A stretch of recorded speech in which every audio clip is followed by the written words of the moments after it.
बेहद के, बेहद की, परम, परम, परम महाशांति है, महाशांति है, महाशांति है।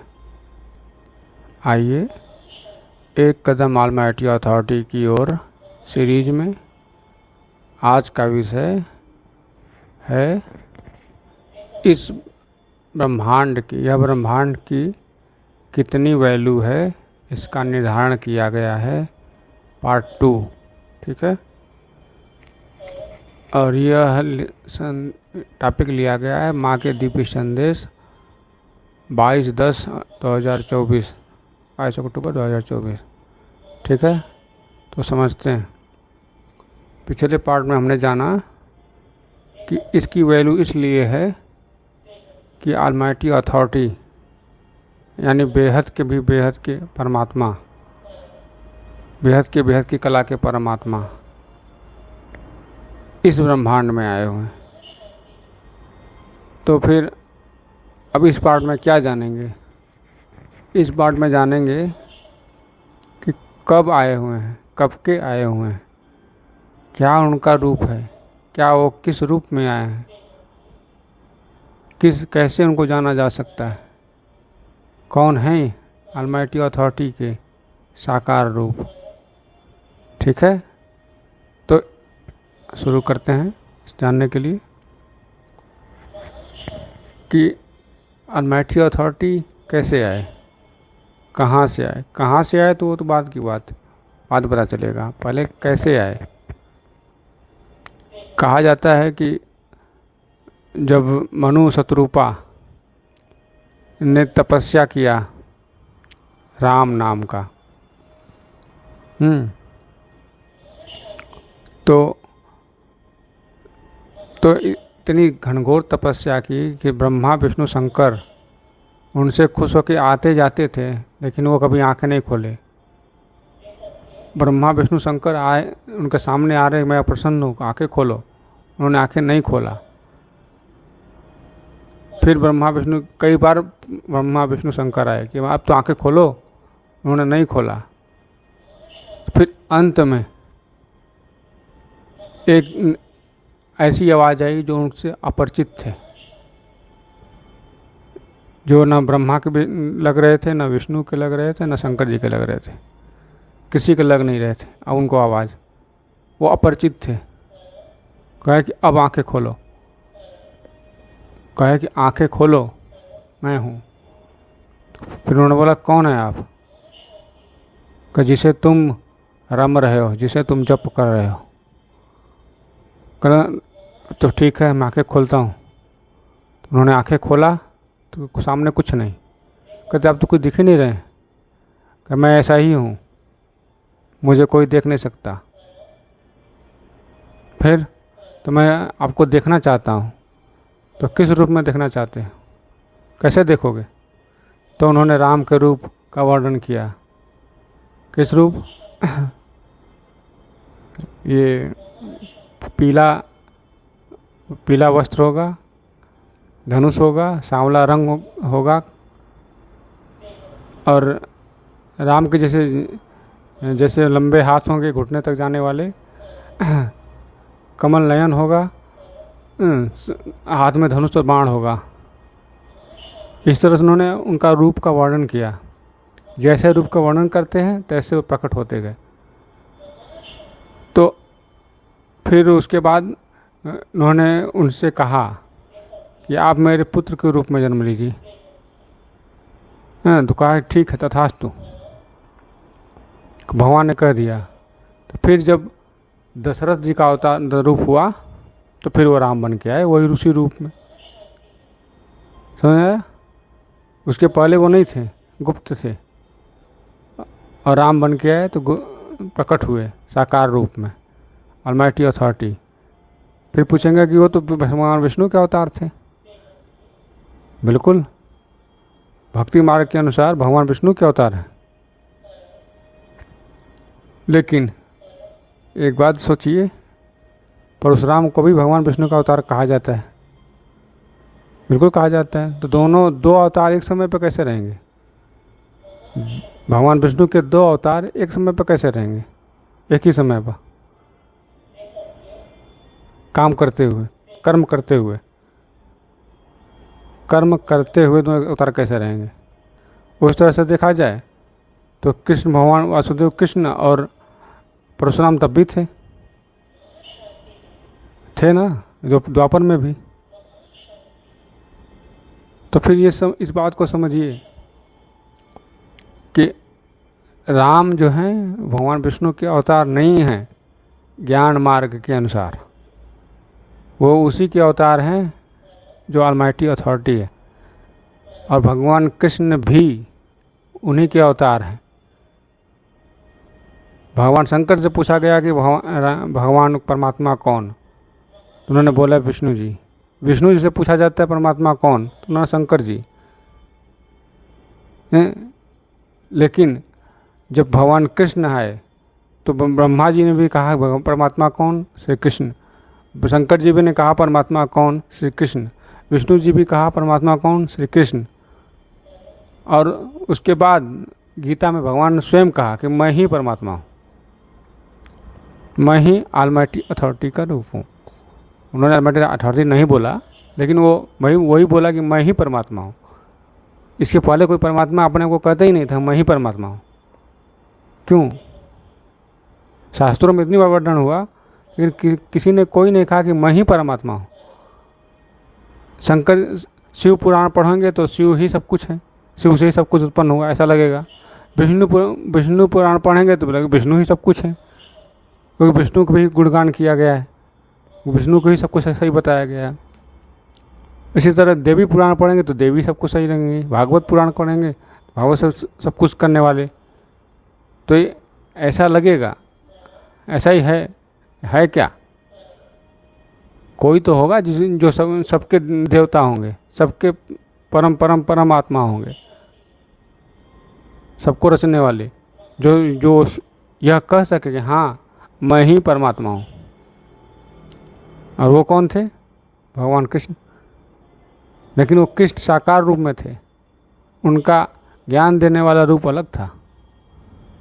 कभी विचार करिए कि उसी गीता में सुनते वक्त धृतराष्ट्र कहते हैं ये कृष्ण नहीं बोल सकते, ये कोई और बोल रहा है। क्यों?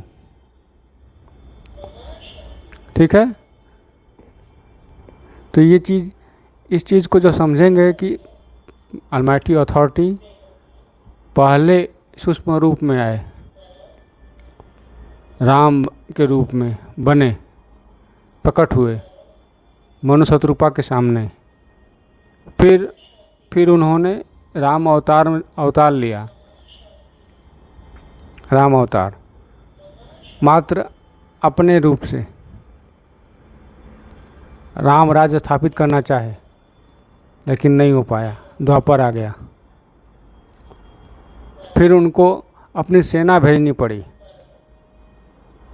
द्वारिका नई नगरी बसानी पड़ी, द्वारिका कृष्ण रूप में। और वहाँ पे 16,000 मंत्री, क्या है 16,000 मंत्री, 108 राजा, 16,000 मंत्री और 9 लाख साहूकार, इस तरह से रचना करनी पड़ी 5,000 साल पहले भगवान कृष्ण के साथ। और नई नगरी बसाई गई, सोने की नगरी द्वारिका।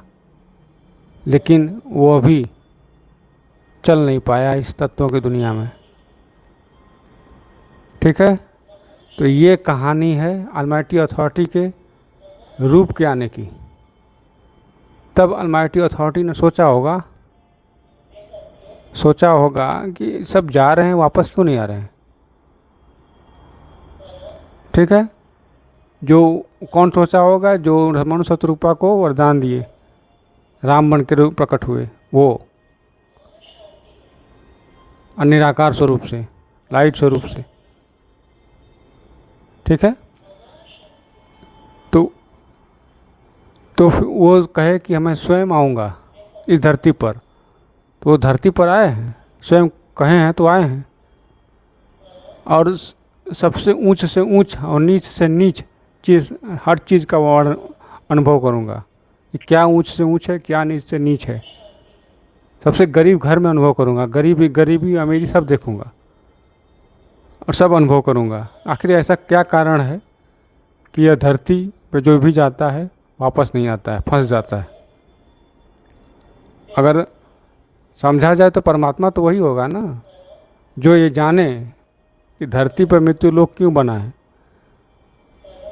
मृत्यु लोक बनाने की आवश्यकता क्यों पड़ी। क्या परमात्मा अपनी राज्य में किसी को मारना चाहता है, किसी को दुख देना चाहता है, किसी को दर्द देना चाहता है? तो फिर वो परमात्मा का राज कैसे हुआ? परमात्मा की सत्ता कैसे हुई जब अगर किसी को दुख है, दर्द है? कहते हैं ना, राम राज में कोई दुखी नहीं था, कोई बीमारी नहीं थी, कोई किसी तरह का परेशानी नहीं थी, राम राज था। कोई किसी तरह का कोई दुख नहीं था, किसी का कोई दर्द नहीं था, हो जो था वो था।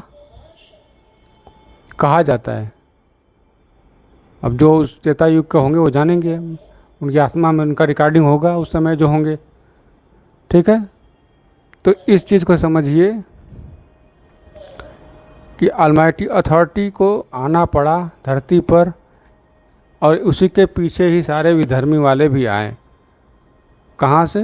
विधर्मी मतलब विशेष धर्म वाले, मुस्लिम धर्म, ईसाई धर्म, उनके पीछे आए। मुस्लिम धर्म ने कहा, मुस्लिम के पैगंबर ने कहा कि सारे जहाँ का नूर खुदा ताला, सारे जहाँ का नूर खुदा ताला क़यामत के समय पर कब्र से निकाल के ले जाएगा।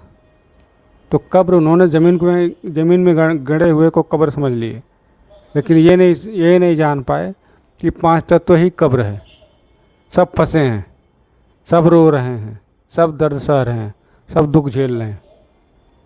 ठीक है, तो इस मृत्यु लोक को सदा के लिए या तो बदल देंगे या तो फिर ख़त्म कर देंगे, परमानेंट। न कहीं मृत्यु लोक बनेगा न रहेगा। इस कार्य को करने के लिए उन्हें आना पड़ा ऑलमाइटी अथॉरिटी को इसी ब्रह्मांड में। इसलिए ये ब्रह्मांड की वैल्यू बहुत ज़्यादा है, बहुत ज़्यादा है। ये ब्रह्मांड आए कहाँ, जन्म कहाँ लिए? भारत में। तो भारत की वैल्यू बहुत ज़्यादा है। ठीक है, तो ये है कारण इस ब्रह्मांड की वैल्यू का निर्धारण करने का। ठीक है, तो अब समझ में आ गया होगा कि इस ब्रह्मांड की वैल्यू कितनी है जब ऑलमाइटी अथॉरिटी इस ब्रह्मांड में आए हों, और यहीं से पूरे मल्टीवर्स का परिवर्तन होगा। सब परम प्रकाश में बदलेंगे, चाहे परम शांति से परम प्रकाश हो और चाहे विनाश के रूप में परम प्रकाश हो फैले। लेकिन हम तो परम शांति वाले हैं, हम तो परम शांति से ही चाहेंगे कि परम शांति सोचें, बोलें, समझें कि परम शांति है कहाँ, तो ही परम शांति से आपको इस ब्रह्मांड में की वैल्यू परम शांति से समझ में आएगी और परम शांति से ही परिवर्तन हो जाएगा, मृत्युलोक अमरलोक में बन जाएगा। ठीक है, इस वीडियो में बस इतना ही। नया टॉपिक नए वीडियो में, तब तक के लिए बेहद की परम परम परम महाशांति है, महाशांति है, महाशांति है। बेहद की परम शांति सोचो, बोलो परम शांति। Join us daily for our morning live meditation, Monday to Saturday, 5:30 to 6:30 a.m. Join us daily for live meditation, 10 p.m. to 11 p.m. on YouTube Live. Subscribe now. Website www.paramshanti.org. Email us anand@paramshanti.org. Like, share, subscribe. Join today. बेहद की परम शांति सो